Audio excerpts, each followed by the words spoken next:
감정평가하는 방식이 이제 원가 방식, 비교 방식, 수익 방식 세 가지 방식으로 나누죠. 첫 번째 방식이 517쪽 보십니다. 원가 방식. 그러니까 원가 방식은 가격 3면서 중에 비용성에 입각해서 가격을 평가하는 방식이죠. 그래서 원가 방식을 비용 접근법이라고도 합니다. 투입된 비용에 착안해서 가격을 평가하는 방식이다. 그래서 비용 접근법이라고도 하는데요. 이제 이 각 3방식에서 방식은 원가 방식, 비교 방식, 수입 방식으로 나누고 이 각 방식마다 가격을 평가하는 방법과 임대료를 평가하는 방법이 따로따로 다 존재하죠. 그죠? 자, 먼저 원가 방식에서 가격을 평가하는 방법입니다. 임대료가 아니고 원가 방식에서 가격을 평가하는 방법이 원가법. 이 원가법에 따라 산정되는 가격을 적상가격 또는 적상가액. 간편기체에서는 가격을 가액으로 규정해놓고 있습니다. 가액이나 뭐 가격은 같은 말인데요. 적상가격 또는 복선가격이라고 하고 어떻게 적상가격을 계산하느냐. 제조달 원가에서 감가 누객을 공제한다. 이렇게 제조달 원가에서 감가 누객을 공제해서 가격을 산정하는 방법이 원가법인데 이 제조달 원가에서 감가 누객을 공제하는 과정을 감가 수정이 난다. 그죠? 그럼 이제 원가법은 간편 규칙을 보면 원가법이란 대상 물건의 제조달 원가에 감가 수정을 하여 대상 물건의 가액을 산정하는 감정평가 방법을 말한다. 이렇게 정의가 되어 있습니다. 그 정의 자체를 그대로 기억해야 되겠죠. 그죠? 제조달 원가에서 감가액을 공제해서, 즉 감가 수정을 해서 이 감가액을 뺐다. 감가 수정을 해서 가격을 산정하는 방법이 원가법인데 원리가 어떤 거냐? 지금 이제 A라는 건물의 가격을 원가법으로 평가하고자 하는데 이 건물이 지금 2001년 4월에 준공된 건물이라고 가정해봐요. 근데 지금은 2021년 4월 아닙니까? 2001년 4월에 준공된 건물을 2021년 4월 시점에서 가격이 얼마인가 원가법으로 평가하고자 한다. 그럼 이 건물은 이미 건축한 지 20년이나 경과를 했어요. 20년이 경과했기 때문에 이 건물은 내용서가 정해졌으므로 20년이 경과하는 동안에 감가가 많이 발생했겠죠. 그죠? 가치가 많이 소모됐을 겁니다. 시간이 흐를수록 감가가 생기고 소모가 발생하는 물건들, 예를 들면 건물이라든가 선박이라든가 기계라든가 뭐 이런 것들은 시간이 흐를수록 효용 가치가 감소해가죠. 이런 물건을 통틀어 상각자산이라고 하는데 이제 원가법은 상각자산을 평가하기에 가장 적합한 방법입니다. 건물이나 기계 또는 선박, 항공기 이런 상각자산 평가에 아주 유용한 방법이 원가법인데 원가법은 이 평가하고자 하는 대상 부동산을 똑같이 다시 한번 재생산한다고 가정을 하는 거예요. 다시 한번 재생산한다 또는 신축해본다 또는 재취득한다 또는 재조달한다 다 같은 말인데 자 지금 2001년 4월은 그죠? 이 건물을 준공한 때죠. 그래서 2001년 4월을 준공 시점 또는 신축 시점 또는 건축 시점이라고 합니다. 준공 시점, 신축 시점, 건축 시점은 다 같은 말이죠. 그리고 2021년 4월이 지금 가격을 평가하는 시점이죠. 이 가격을 평가하자 하는 시점이 기준 시점인데 원가법은 이 대상 부동산을 기준 시점입니다. 신축 시점이 아니고 준공 시점이 아니고 기준 시점에 똑같이 한번 재생산한다고 가정을 해요. 그럼 이 재생산한다고 가정을 해보면 재생산에 소요되는 총 비용이 있겠죠.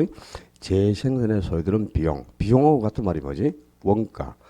그러니까 신축에 소요되는 비용, 재조달에 소요되는 비용, 재조달에 소요되는 원가 다 같은 말인데 이 건물을 똑같이 재생산한다고 가정을 해보니까 이 재생산에 소요되는 총 비용이 5억이 들어갔다고 가정해보자요.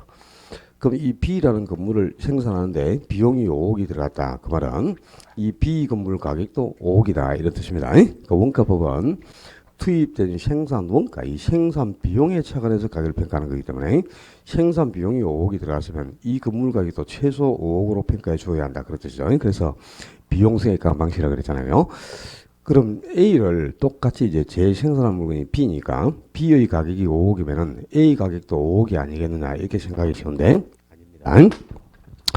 A를 똑같이 재생산한 물건이 B지만 B 가격이 5억이라도 A 가격은 5억이 될 수가 없는 것이 이 B는 언제 시점에 재생산하느냐 이게 중요한 거예요. 이 재생산할 때 무슨 시점? 기준 시점이라고 했죠. 그죠? 그러니까 이 제조도 원가가 기준 시점에 재생산에 소요되는 원가입니다. 그럼 이 B는 지금 2021년에 신축한 건물이죠. 그지? 그러니까 B는 지금 신축 건물인데 A는 이미 건축한 지 20년이 경과된 중고 건물이에요. 그지?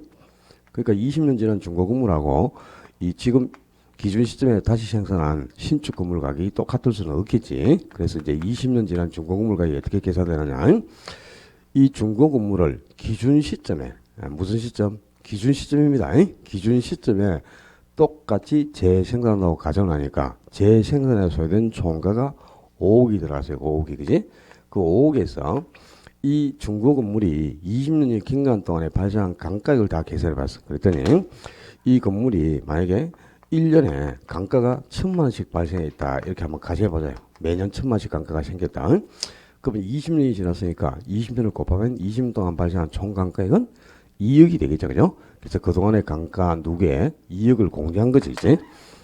그러니까 20년 지난 중고건물 가격이 3억하고 계산이 된 겁니다. 이렇게 해서 투입된 생산 원가에 착안해서 가격을 평가한다. 그래서 원가법.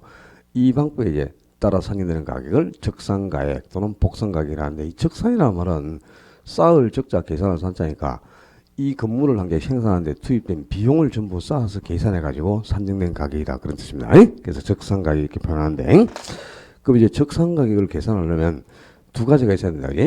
첫째는 재조달 원가와 두 번째는 강가 누계액 두 가지가 있어야 되는데 자 재조달 원가. 재조달 원가는 말 그대로 재생산이나 재조달이 같은 거니까 이제 재생산에 소요되는 총원가 또는 신축하는 데 소요된 총비용 이런 뜻이거든요. 신축하는 데 소요된 총비용 이걸 재조달 원가라는데요. 중요한 것이 언제 시점에 신축을 한다 그랬지? 기준 시점. 요 용어가 바뀌면 돼요. 기준 시점에 대상 부동산을 똑같이 신축하는 데 소요된 총 원가를 재조달 원가를 한다. 근데 이 재조달 원가가 두 종류가 있습니다. 복조 원가와 대치 원가 두 가지가 있고요.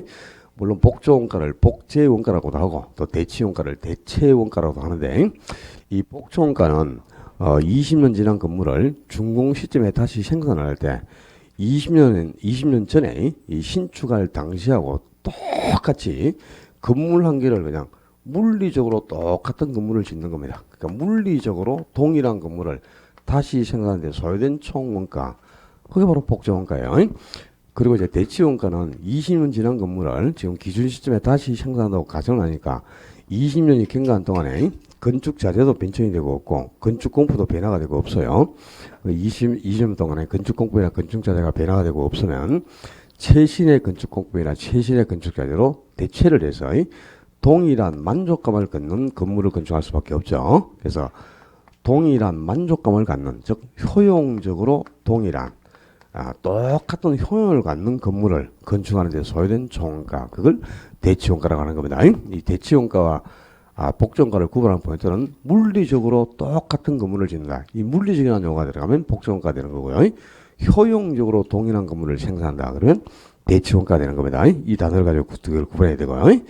이제 건물을 건축한 지 얼마 되지 않은 신축 건물 같은 경우는 건축 공법이나 건축 자재가 변화된 게 없으니까요. 물리적으로 똑같이 건물을 생산하는데 전혀 하자가 없어요. 그러니까 신축 건물에는 복조원가를 정하는 게 바람직한데 오래된 중고 건물 같은 경우에는 건축 공법이나 건축 자재가 변화가 되게 없겠죠. 그래서 어쩔 수 없이 이제 10년, 20년 이 경과된 중고 건물은 최신의 자재나 최신의 건축법으로 대체를 해서 동일한 효용을 갖는 건물을 건축할 수밖에 없는 겁니다. 그래서 이 중고 건물에는 대체 원가를 정하는 게 바람직하고 신축 건물에는 복조 원가를 정하는 게 바람직하다. 기억을 하고 또 여기서 아주 중요한 게 있어요. 복조 원가가 아니고 대치 원가입니다. 대치 원가를 정해서 제조 원가를 산정할 때는 강가 요인 중에 기능적 강가를 고려하지 않는다. 아주 중요한데요. 이 대치 원가를 정한 건물은 똑같은 효용을 갖는 건물, 동일한 만족감을 갖는 건물을 건축했기 때문에 그 대치 원가를 정한 건물에는 기능적 강가 요인이 제거되고 없습니다. 근데 기능적 강가를 추출해버리면 이중으로 강가를 처리하게 되는 셈이죠. 그래서 기능적 강가는 고려해서는 안 되는데 물리적이나 경제적 강가는 당연히 고려를 해야 되고 기능적 강가를 고려하지 않는다. 아주 중요하니까 잊어버리면 안 돼요. 그 다음에 요 재조달 원가를 구하는 방법, 재조달 원가 산정 방법은 여러 가지가 있는데요. 뭐 대상공사에서 직접 제조원가를 구하는 방법이 직접법, 또 유사한 사례로부터 간접적으로 제조원가를 구하는 방법이 간접법인데 직접법, 간접법 몰라도 상관없습니다. 이 제조원가 산정 방법 중에 제목들 정도는 기억해 두는 게 좋겠다.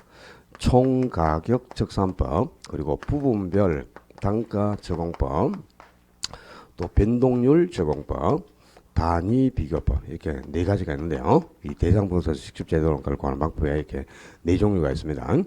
이 총가격 적산법은 이제 제조원가를 산정할 때 투입된 모든 비용을 쌓아서 계산해가지고 제조원가를 구하니까 가장 정확하게 제조원가를 구할 수 있습니다. 정확도가 가장 높은 방법이고요. 그리고 이제 부분별 단가 적용법은 부분의 단가를 취합해가지고 제조원가를 구해내는데, 그러니까 벽공사에 얼마, 바닥공사에 얼마, 지붕공사에 얼마, 이렇게 해서 부분의 단가를 취합해가지고 제조원가를 구하는 방법이고요. 변동률 적용법은 20년 전에 준공 당시에 예를 들어서 이 건물 하나를 짓는데 5억이 들어갔다. 근데 20년이 경과한 동안에 물가가 예를 들어서 50% 상승했다. 그러면 물가 상승률을 곱하는 거죠. 그럼 5억에 50%니까 2억 5천 정도 물가가 상승한 거죠. 그죠? 그래서 지금 20년이 경과한 동안에 발생한 물가 상승률을 곱해가지고 기준 시점에 제조원가를 구하는 방법이고요. 단위 비교법은 건축 면적에다가 제곱미터나 세제곱미터 단위로 단위당 건축 원가를 곱하는 거죠. 그러니까 제곱미터당 예를 들어서 100만 원이 들어갔다. 그럼 건축 면적이 1000제곱미터 같으면 1000제곱미터 곱하기 100만 원 이렇게 해가지고 바로 그냥 제조원가를 구해내는 방법인데요. 이게 제곱미터나 세제곱미터 단위로 건축 면적에 그냥 곱해버리면 간단하게 제조원가가 산정되기 때문에 가장 간편하게 제조원가를 구할 수 있는 방법입니다. 그런데 정확도는 총가격 적산법이 가장 높고 아래로 향할수록 정확도가 떨어져요. 그러니까 이제 단위 비교법이 정확도는 가장 낮은 방법이라는 뜻이죠. 그죠?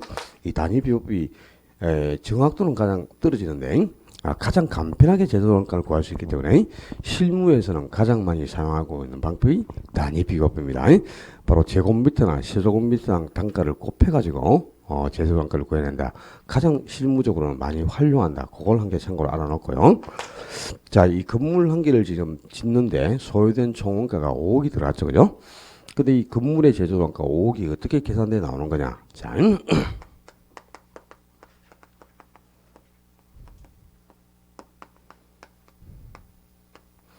건물의 제조원가는 표준적 건설 비용에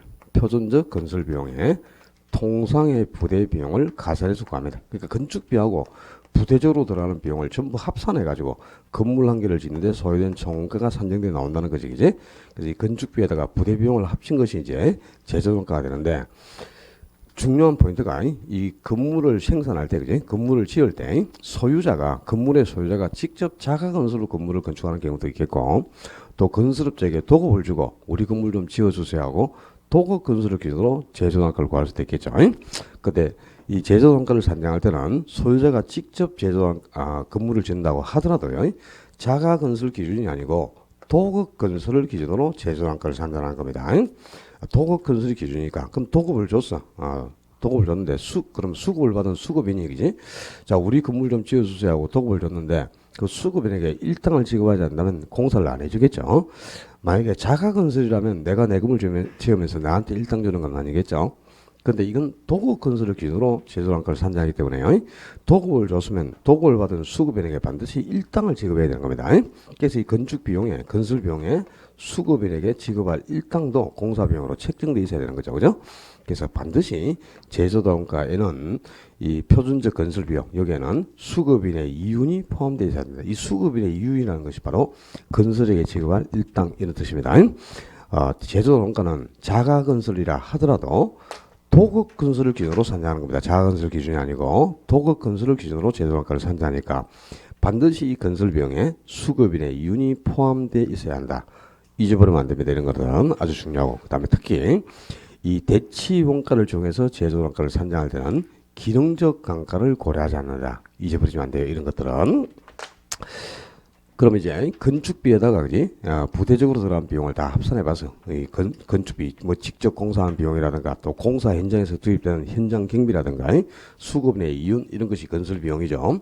그리고 이제 부대 비용은 뭐 건물이 완성되면 등기도 해야 되겠고, 그죠? 돈 빌렸으면 이자도 나가야 되고, 또 세금도 지불해야 되고 막 그렇죠. 설계나 감리비도 나갈 것이고 이런 것들을 이제 부대 비용을 합니다. 그래서 건축비하고 이 부대 비용을 다 합산한 것이 건물 한 개를 짓는데 소요된 총가다. 그래서 건물의 재단가는 표준적 건설 비용에 통상의 부대 비용을 가산해서 구하는데 이 건설 비용에는 반드시 수급일의 윤이 포함되어 있어야 된다. 아주 중요해요. 제조단가는 도급 건설이라 하더라도 아주 자가 건설이라 하더라도 도급 건설을 기준으로 산정하기 때문에 반드시 수급일에 윤이 포함되어야 한다. 이런 것들이 이제 아주 중요한 시험 포인트입니다. 그럼 이제 제조 원가를 자 건축비에다가 부대정으로 들어간 비용을 다 합산해 보니까 5억 하는 게 계산됐단 말이야, 그지?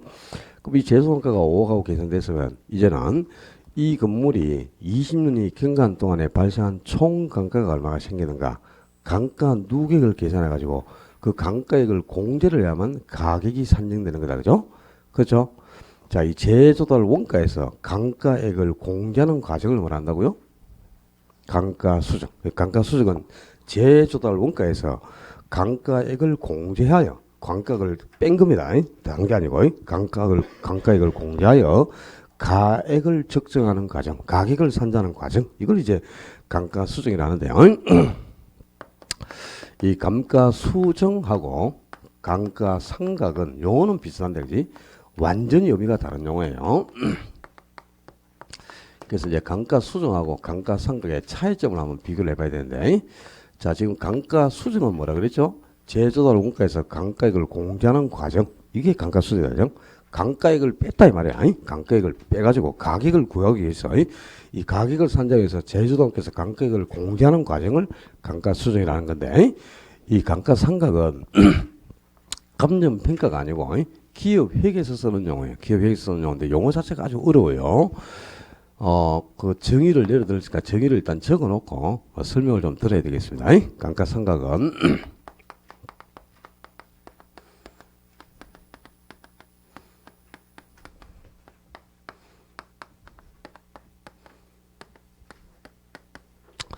고정자산에서 생기는 가치의 소모물을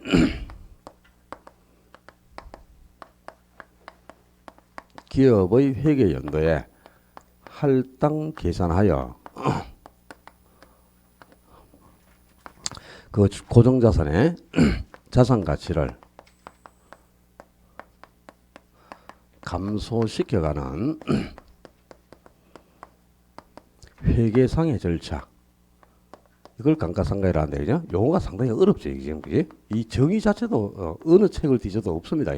제가 내려준 정의지. 어려워요, 용어가. 고정자산에서 생기는 가치 소모분을 기업의 회계연도에 배분해가지고, 그걸 할당 계산해서 배분 계산해가지고, 장부에 기록된 자산 가치를 감소시켜가면서 회계 장부를 일치시키는 기업 회계상의 용어인데, 이게 이제 어떤 거냐, 이런 거란 말이야. 지금 예를 들어서 A라는 기업이 있어요. A라는 기업인데 이 기업이 분필을 생산하는 업체라고 한번 가정해보자 말이야. 그럼 기업에서 분필을 생산하려면 당연히 기계가 필요하게 되겠죠. 그래서 이 기계를 2억을 주고 취득을 했습니다. 기계를 2억을 주고 취득을 했는데 이 기계라는 건 내용수가 딱 정해져 있다, 그지? 그래서 편의상 기계의 내용수가 20년이라고 한번 가정해봐요. 내용 연수가. 내용문수 20년짜리 기계를 제품을 상승하기 위해서 2억이라는 비용을 지출해서 취득을 한 겁니다. 그지? 그 기업에서 이제 비용이 2억이 지출되면 이 2억이라는 비용을 어떻게 사용했다는 내역을 회계장부에 정리를 해야 되겠지. 그지? 만약에, 네? 만약에 2억이라는 비용을 인건비로 1억으로 지출했고 생산비로 1억이 지출됐으면 회계장부가 깔끔히 정리해야 돼요. 2억 지출한 내역이 인건비 1억, 생산비 1억 해서 2억이 지출됐다. 이렇게 해서 회계장부가 딱 정리가 되는데 문제는 뭐냐? 기계를 취득하는데 2억이라는 비용을 지출했어요. 근데 그 대신 기계가 기업을 한 게 들어왔단 말이에요. 이 고정자산이 2억짜리 기계가 지금 기업으로 하나 들어왔죠. 그러니까 이 기계를 지금 회계장부에 처리를 해야 되는 겁니다. 그래서 어떻게 하느냐면 이 기계의 내용문서가 20년이니까 이 기계의 내용문서하고 기업의 회계 용도를 일치시켜가지고 이 기계에서 생기는 가치 소모분이 있잖아요. 그죠? 2억짜리가 20년 지나면 갖다 버려야 되죠. 그럼 이걸 나누어 보면은 이 기계는 매년 얼마씩 1,000만 원씩 가치가 계속 소모돼 가고 있다. 그지? 1년에 1,000만 원씩 가치가 소모돼 가지고 20년 지나면 기계는 효용 가치가 떨어져서 갖다 버려야 된다 이 말입니다. 그지? 그래서 여기에 이제 착안을 해 가지고 이 기계의 내용 문서하고 기업의 회계 연도를 일치시켜 가지고 이 지출한 비용을 회계연도에 배분해 가는 거야. 그렇게 해서 이제 회계장부를 일치시키는 거죠. 자, 지금 기계의 내용수가 20년 아닙니까? 20년인데 기업의 회계연도 20년하고 기계의 내용수를 일치시켜서 지금 장부에 얼마로 기록되어 있어요? 2억하고 이 자산가치가 기록되어 있죠. 2억짜리 기계를 하게 시작했잖아요. 그죠?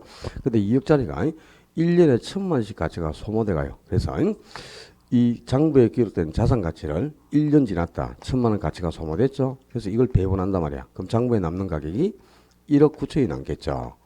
그리고 또 2년째 가서 또 가치가 1,000만원 소모됐어요. 그렇게 해서 이걸 또 제거해버리면 장부상 가치가 1억 8천 남습니다.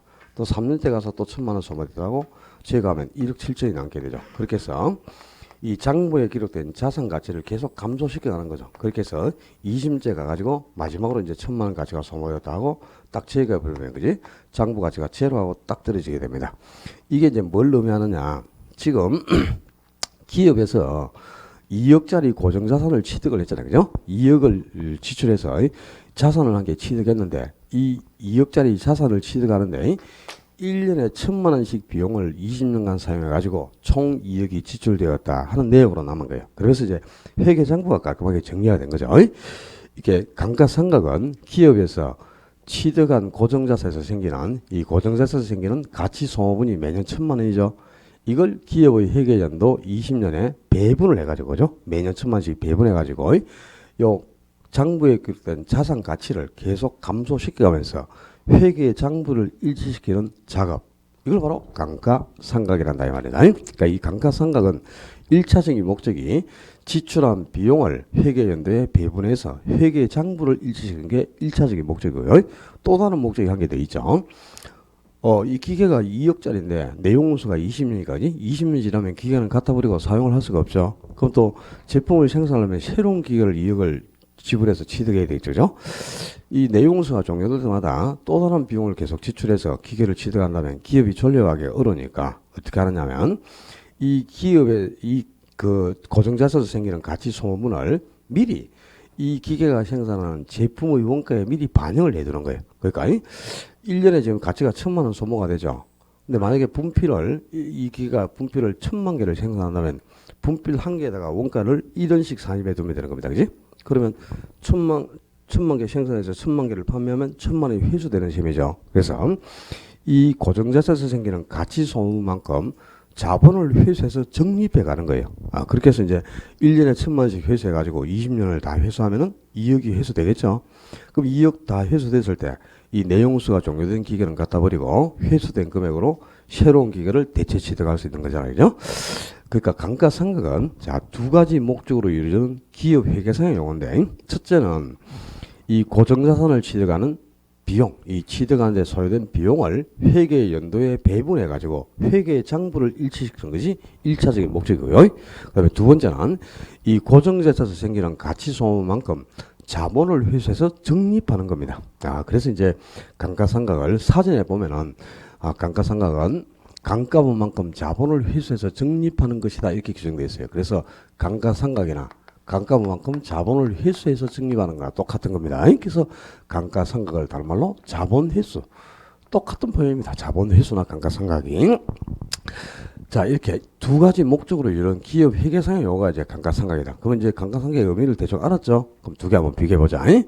감가수정은 감정평가의 원가 방식에서 나온 용어죠. 이 감정평가에서 그지? 원가 방식의 가격을 평가할 때 제조달 원가에서 감가액을 공개하는 과정을 감가수정을 했잖아. 그지? 그런 감정평가상의 용어입니다. 감정평가에서 쓰는 용어죠. 자, 그 이 감가상각과 감가수정을 비교한 도표 있죠, 교재에. 감가상각과 감가수정의 차이점은 비교한 도표 어디 있을 거다. 넘기지 말고 있네요. 있습니다. 감가수정은 감정평가상의 용어입니다. 감가상각은 뭐, 이거는 기업 회계에서 쓰는 용어야. 기업 회계나 세무 회계에서 쓰는 회계상의 용어입니다. 그러니까 사용처가 일단 다르단 말이야. 그 다음에 감가수정은 제조달 원가에서 감가액을 공개하는 겁니다. 근데 왜 제조달 원가에서 감가액을 공개하느냐? 이유가 뭡니까? 가격을 산정하기 위해서 합니까? 이 적상가격을 산정하기 위해서 제조달 원가에서 감가액을 공개했죠. 그러니까 감가수정은 가격을 산정하는 게 목적이라 가격 산정이 목적인데 이 감가상각은 그런 목적이 아니죠. 그죠? 기업에서 고정자산을 취득하는 데 투입된 비용을 회계연도에 배분해가지고 비용을 배분해서 회계장부를 일치시키는 것이 1차적인 목적이에요. 궁극적인 목적은 이 고정자산에서 생기는 가치 감소만큼 자본을 회수해서 적립하는 겁니다. 그러니까 이 비용 배분과 감가분만큼 자본을 회수할 목적으로 이르는 회계상이죠. 그죠? 목적 자체가 달라요. 그 다음에 이 감가수정은 가격을 산정해서 감가액을 공개를 했는데 어디에서 감가액을 공제해가지고 가격을 산정했느냐? 제조달 원가죠. 그죠? 이 제조달 원가를 기초로 해서 여기서 감가액만큼을 공제해가지고 가격을 산정해낸 거죠. 그러니까 제조달 원가를 기초로 작업을 하고 있다 이 말이다. 제조달 원가를 기초로 하고 있죠. 근데 감가상각은 기업에서 이 지출한 비용을 회계연도에 배분해서 회계장부를 일치시키는데 이 비용이란 게 뭐야? 이익이라는 비용이 기계를 취득하는 데 들어간 취득 비용이죠. 그죠? 취득 비용. 비용하고 원가 같은 말이니까, 그지? 그러니까 감가상각은 취득 비용, 취득 원가를 기초로 작업을 하고 있는 거죠. 그리고 감정평가에서는, 그지? 조금 이따가 나올 거예요. 요 감가액을 계산할 때, 이 감가액을 계산할 때는 항상 경제적 내용수에 중점을 두고 감가액을 산정하는 겁니다. 감정평가는 조금 이따가 정해법에서 배울 거예요. 경제적 내용수에 중점을 두고 감가액을 산정하게 됩니다. 경제적 내용수를 중시해서 감가액을 산정하는데 기업 회계에서는 그죠? 자 봐라. 이 기계가 지금 2억짜리인데 내용수가 20년이잖아요. 그럼 2억을 내용수 20년으로 나누니까 매년 1,000만원씩 가치가 소모된다. 이렇게 해서 감가액을 1,000만원으로 산정했는데 요때 사용된 내용수는 이 기계 자체의 법에 정해진 법적 내용수입니다. 그러니까 법적 내용수가 20년이고 뭐 법적 내용수가 20년이라도 20년 동안 유용성이 지속되는 건 아니잖아요. 그죠? 18년 지나니까 기름을 쳐도 안 돌아간다. 그럼 유용성은 18년까지가 지속되고 그 18년이 경제적 내용수인데 경제적 내용수를 가지고 감가액을 산정하는 게 아니잖아요. 그죠? 20년 이 기계 자체의 법에 정해진 법적 내용수를 가지고 감가액을 산정하고 있는 겁니다. 감가상각에서는 그리고 감가수정에서는 자 평가사가 산정해내는 감가액하고요. 실제 이 부동산에서 20년 동안 발생한 감가액이 일치를 해야 되겠죠. 그래야 감정평가액이 올바르게 산정돼 나오겠죠. 그지? 그렇잖아요. 그죠? 실제 부동산에서 발생한 감가액은 1억밖에 안 되는데 평가사가 감가액을 2억으로 산다면 감정평가액이 엉터리로 계산돼 나올 거 아니야. 그지? 그래서 실제 감가와 평가사가 산출하는 감가액이 반드시 일치를 해야 되거든. 그러려면은 이 감가액을 계산해낼 때 눈으로 직접 관찰해서 세밀하게 감가액을 구할 수 있어야 한다 이 말입니다. 그래서 관찰 감가법이 인정되는 거죠. 그래서 나중에 이제 감가수정마법에 보면 이 감가액을 구하는 감가수정마법에 관찰 감가법 하는 게 나와요. 그죠? 그래서 관찰 감가법을 인정하고 눈으로 세밀하게 아주 세밀하게 감가액을 구해내기 때문에 평가사가 산출한 감가액이 실제 부동산에서 발생한 감가액과 일치하게 됩니다. 실제 감가액과 감가액이 반드시 일치를 하게 되죠. 그래야 올바르게 감가액이 계산되기 때문이다. 감정평가도 올바르게 산정되고 기업 회계에서는 관찰 감가 자체가 인정되지 않습니다. 그러니까 이제 당연히 실제 감가와 이 기계에서 생기는 실제 감가하고 평가사가 산출하는 감가액이 불일치할 수밖에 없거든요. 이게 왜 그러냐면 자 지금 이 기업 회계에서는 기계를 취득한 비용 2억을 내용무수 기준으로 그냥 딱 배분해가지고 매년 1,000만원씩 똑같이 감가가 생긴다 이렇게 봤죠. 그러니까 기계가 1차 년도부터 내용수가 종료되는 20년째까지 매년 똑같이 1,000만원씩 이렇게 감가가 생긴다고 보고 있지 않습니까? 그지? 근데 기계가 어떻게 1차 년도부터 내용수 종료될 때까지 똑같은 금액이 감가가 되겠어요? 그럴 수가 없겠지. 실제로 발생하는 감가는 초기에는 감가가 거의 없어요. 그리고 이제 후기로 갈수록 감가액이 점점 커져가는 것 아닙니까? 모든 물건은. 그죠? 근데 여기서는 매년 똑같이 1,000만원씩 감가가 생긴다고 보고 있는 거니까 실제 감가하고 감가액이 불일치하게 되는데 그 이유가 뭐냐? 눈으로 직접 확인해서 감가액을 구할 필요가 없다 이 말이야. 왜? 기업에서 2억을 지출했으면 20년간 무조건 2억은 회수해서 모아야 되기 때문에. 그죠? 그냥 내용수만 가지고 나누어서 매년 균등하게 금액이 감가된다고 보고 요 1,000만원씩만 매년 회수해서 2억만 다 모으면 되니까 세밀하게 감가액을 구하거나 그럴 필요 자체가 없는 겁니다. 그래서 관찰 감가법 자체를 인정하지 않기 때문에 실제 감가와 감가액이 불일치하는 단점이 나타나게 되겠죠. 다른 차이점도 많이 있겠지만은요. 감가수정하고 감가상각의 차이점을 물을 때는 세 가지 포인트에서 주로 답을 요구합니다. 다른 거 다 기억할 필요도 없고 제일 답을 많이 요구하는 게 제조달 원가를 기초로 하는지 취득 원가를 기초로 하는지 경제적 내용수에 중점을 두는지 법적 내용수를 중시하는지 관찰가급이 인정되는지 인정되지 않는지 요 세 가지에서 그죠? 답을 딱 요구하니까 세 가지의 차이점은 반드시 비교해서 숙지해 두는 게 좋겠습니다. 그 다음에 이제 적상 가격이 계산되려면 이 제조달 원가에서 강가 누계액을 공제를 해야만 가격이 상승되는 거 아닙니까? 그지? 근데 이 강가 누계액이라는 게 뭐야? 자, 이 건물이 지금 준공 후 몇 년이 경과했죠? 20년이 경과하는 동안 20년 동안 발생한 총 강가액이 누계액 아닙니까? 그죠? 20년간 발생한 강가 총액, 그게 강가 누계액이겠죠? 근데 이 강가 누계액이 계산되려면 매년 강가가 얼마가 발생하느냐, 이 매년 강가액을 먼저 계산해야 되겠죠, 그지? 1년에 얼마가 강가가 생기는가를 계산해가지고 매년 만약에 강가가 1,000만 원이 발생한다면 요 1,000만 원에 20년을 곱해버리면 누계액이 산정되는 거다 아닙니까, 그지? 그래서 강가액을 계산하기 위해서 매년 강가액이 얼마냐, 이걸 계산해야 되는데 강가액을 산정하는 방법을 바로 감가 수정 방법이랍니다. 다른 말로 바꾸면 매년 발생하는 강가액을 어떻게 계산하느냐, 강가액을 산정하는 방법이다 그 말이야. 강가액 산정 방법인데 원가 방식에서는, 원가법에서는 가장 중요한 게 바로 이 강가액을 산정하는 강가 수정 방법이 가장 중요한 겁니다. 당연히. 자, 크게 이제 강가 수정 방법은 내용 연수를 기준으로 해서 내용 연수에 따라서 매년 강가가 얼마가 발생하느냐, 이 강가액을 계산하는 방법, 내용 연수를 기준으로 강가액을 산정하는 방법이 첫째 정액법, 그리고 두 번째 정률법, 그리고 세 번째 상환기간법, 세 가지가 있습니다. 요 이제 세 가지는 내용 연수를 기준으로 해서 매년 강가액을 산정하는 방법이고요. 그리고 내용 연수를 기준으로 하지 않고 기타 다른 방법으로 매년 또 강가액을 구하는 방법도 여러 가지가 있어요. 네 번째 감정평가사가 눈으로 직접 관찰해 가지고 아주 세밀하게 강가액을 구해내는 방법이 관찰감가법이죠. 그리고 미국의 관찰감가법의 일종인데 우리나라가 그대로 도입해서 사용하고 있는 방법이 분해법이라는 게 있습니다. 분해법 또는 내구성 분해 방식이라고 합니다. 그리고 시장에서 거래되는 유사한 사례로부터 직접 강가액을 추출해내는 시장 추출법이라는 것도 있고요.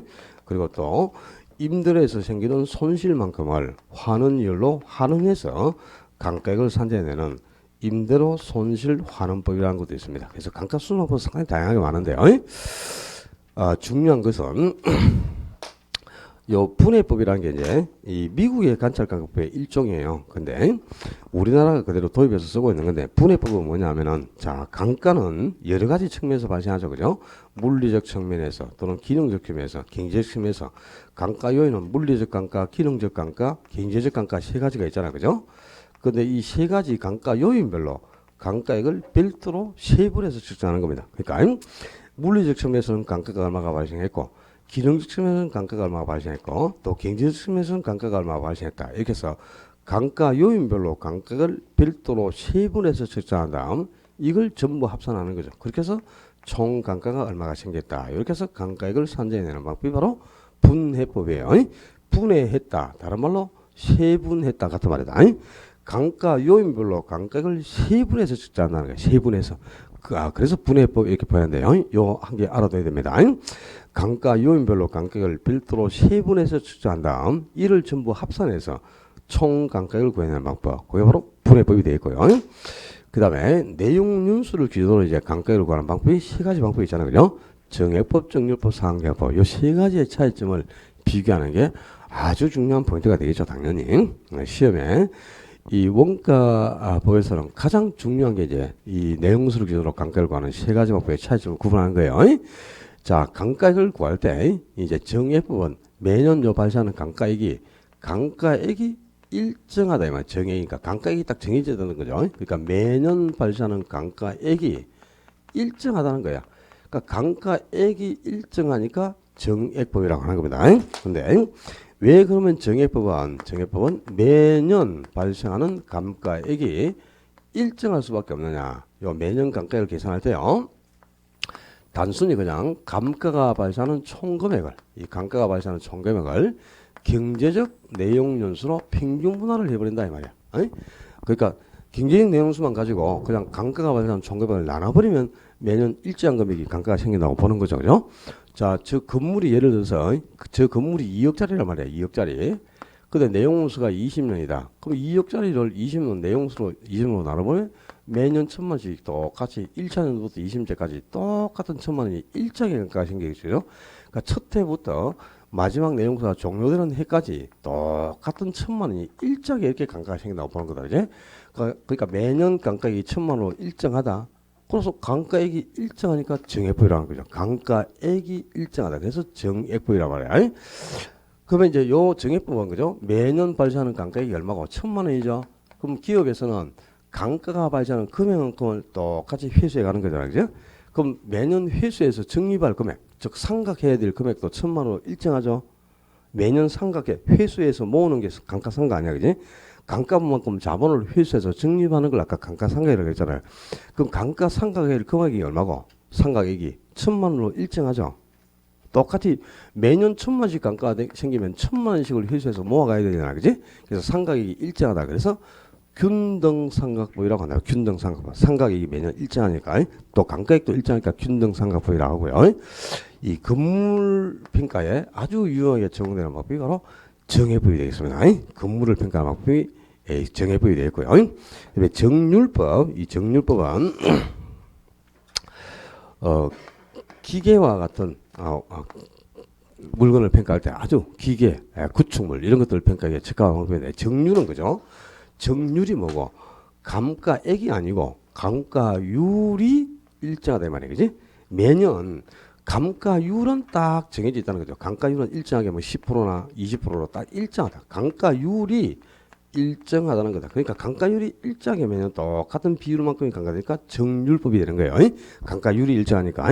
그럼 감가율은 딱 정해져 있고 일정 비율만큼이 감가되는데 감가되는 금액, 감가액은 어떻게 되느냐? 감가액은 점차 감소해 가는 겁니다. 그러니까 감가액은 첫 해가 가장 크고 후기랄수록 점점 감소해 가는 방법이에요. 감가율만 일정하고 감가액은 점차 감소해 가는데 왜 그럼 정률법은 매년 감가율은 일정한데 요 감가액은 왜 점점 줄어드느냐? 체감하느냐 하면 이 매년 감가액을 계산할 때 미상각 잔액에 일정한 감가율을 곱해서 감가액을 구한다 이 말입니다. 자, 미상각 잔액을 다른 말로 잔존가격이라고 합니다. 잔존가격. 이 잔존가격이 미상각 잔액에 일정한 감가율을 곱해버리니까 매년 감가액도 점차 줄어드는데요. 이 미상각 잔액이 첫 해는 가장 크고요. 후기랄수록 미상각 잔액이 점차 줄어. 계속 이렇게 감소해 가는데 거기다가 일정한 비율을 곱해요. 10%면 10%, 20%면 20%. 이게 다 곱해가지고 감가액을 계산한단 말이야. 그럼 이 미상각 잔액 때문에 감가액도 첫 해가 가장 크고 후기로 할수록 점차 감소하는 이런 구조가 될 수밖에 없더라 이 말입니다. 자, 이 미상각 잔액이 뭐냐? 자, 지금 요 기계가 얼마짜리입니까? 2억짜리죠. 2억짜리인데 20년 동안 2억이 다 감가가 된다면 20년 동안 총 2억만큼을 회수해서 적립해야 되겠죠. 그죠? 감가만큼 회수해서 적립하는 게 상각 아닙니까? 그럼 미상각 잔액은 아직 회수하지 못하고 남아있는 잔액 이 말이란 말이야. 그지? 아직 회수하지 못하고 남아있는 잔액인데 이 기계가 2억짜리죠. 그럼 20년간 2억을 다 회수해서 적립해야 되네. 그죠? 근데 자 1차년도 기계를 취득한 첫 해에는 회수된 금액이 있어 없어요? 전혀 회수를 안 했잖아. 첫 해는. 기계를 딱 취득한 첫 해는 아직 회수된 게 하나도 없죠. 그럼 미상각 잔액이 얼마 남았어? 2억 그대로 남아있죠. 그죠? 그럼 2억에 10%가 감가된다고 보는 거야. 그럼 첫 해는 감가가 얼마 생겨? 2천만 원 감가가 생긴다고 보고 2천을 회수해서 적립하겠죠. 그럼 2차년도 간다. 2억에서 첫 해에 2억 회수했죠. 그럼 회수 못하고 남은 잔액이 얼마고? 1억 8천 남죠. 2차년도 가면. 그죠? 1억 8천이 아직 회수 못하고 남은 잔액이고 여기에 10%가 또 감가된다고 보는 거야. 그러면 2차년도는 얼마? 1,800만 원 감가된다고 보고 1,800 회수하겠죠. 그럼 3차년도 가면 2년 동안 얼마를 회수했노? 첫 해에 2천, 2차년도에 1,800, 3,800이 회수됐죠. 그럼 3차년도 가면 회수하지 못하고 남은 잔액이 얼마 남았죠? 2억에서 3,800 빼와라. 1억 6,200만 원 남았대. 그럼 1억 6,200이 여기서 10%가 감가된다고 1,620만 원 감가된다고 회수하겠죠. 그죠? 그럼 이제 3차년도 가면 3년간 총 얼마 회수했어? 2,000, 1,800, 1,620이니까 5,420만 원 회수됐지. 그럼 회수하지 못하고 남은 자력이 얼마 남았어요? 1억 4,580만 원 남았단 말이야. 2억에서 그죠? 5,420만 원 빼면 그지? 그래서 여기서 이제 또 10% 감가된다 보고 또 얼마? 1,458만 원 회수하겠죠. 그죠? 그럼 이제 5천 원 들어가면 요거 다 합친 게 회수된 금액이죠. 그럼 요걸 합산한 금액을 2억에서 빼고 남는 게 이제 아직 회수 못하고 남은 잔액이죠. 나도 얼마인지 모른다. 거기에 이제 10% 감가된다 보겠죠. 그렇게 해서 또 10% 회수하겠죠.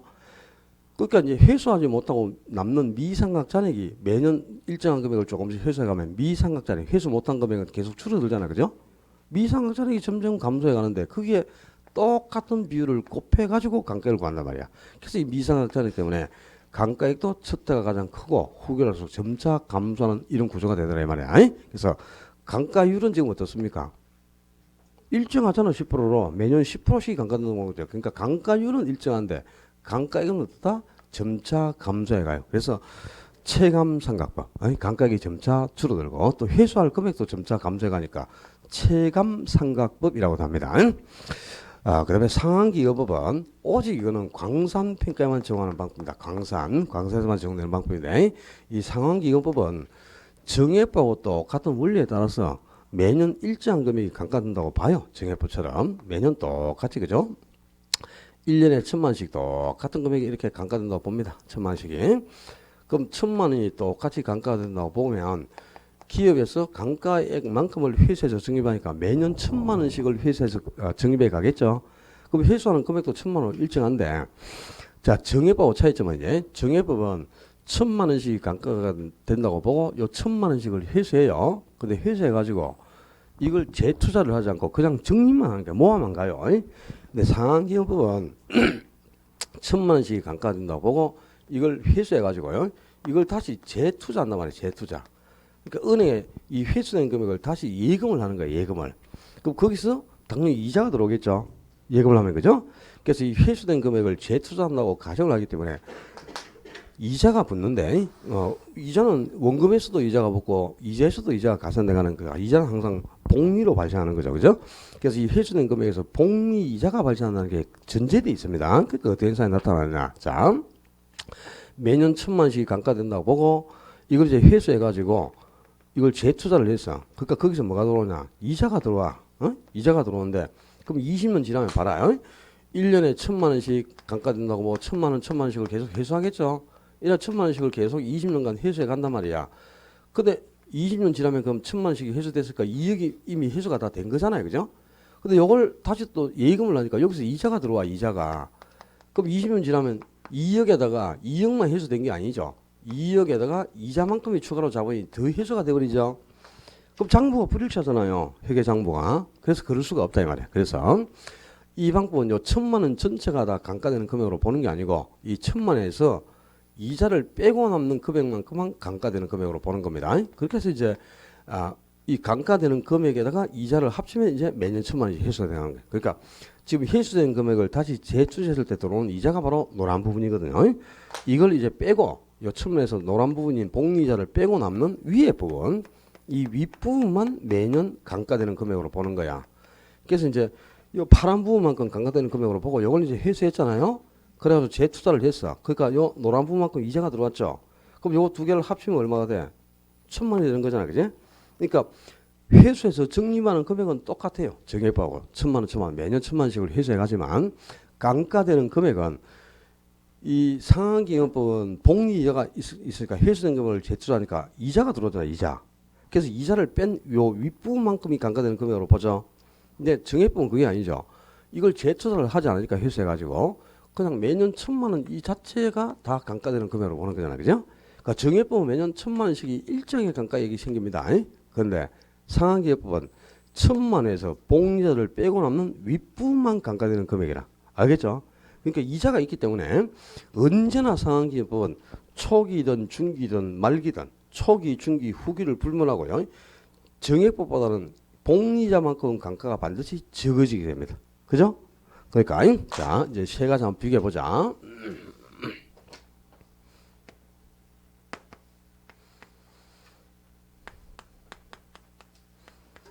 초기에 발생하는 감가액은 세 가지 방법 중에 뭐가 가장 큰가 한번 봐봐요. 자, 정액법은 1,000만 원, 1,000만 원, 1,000만 원, 1,000만 원씩 감가되죠. 그럼 요 금액은 요 정률법은 2,000, 1,800, 1,620이죠.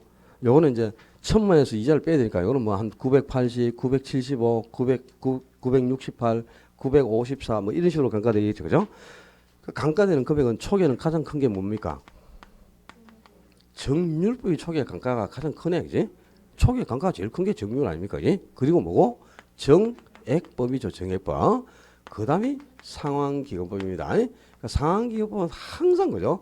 정액법보다 무조건 감가가 적어요. 그리고 또 정주법보다는 훨씬 더 적고 이 상환기금법만 유일하게 뭐야? 복리자가 있기 때문에 이 상환기금법은 다른 방법에 비해서는 훨씬 초기에 감가가 적게 생기는 겁니다.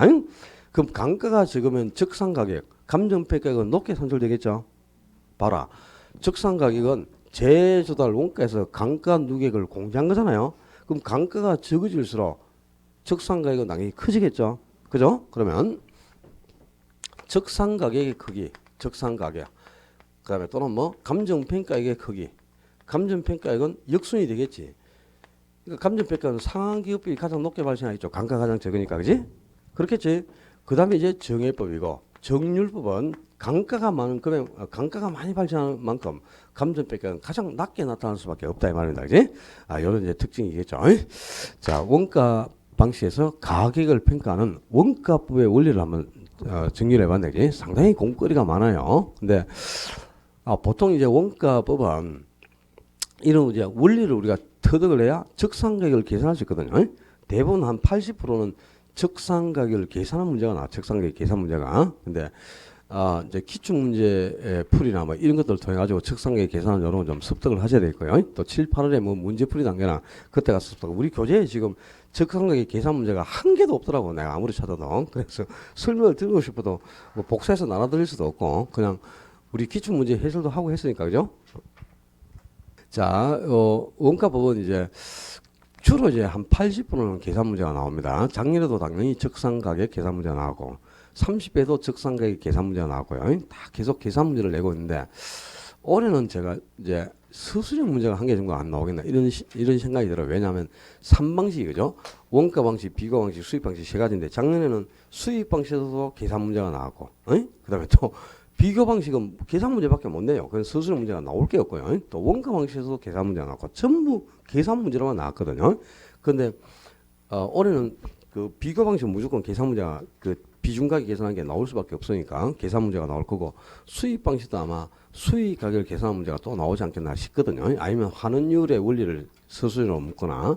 근데 원가법은 올해는 아마 서술형 문제가 한 개 정도 안 나오겠나 이렇게 싶은데요.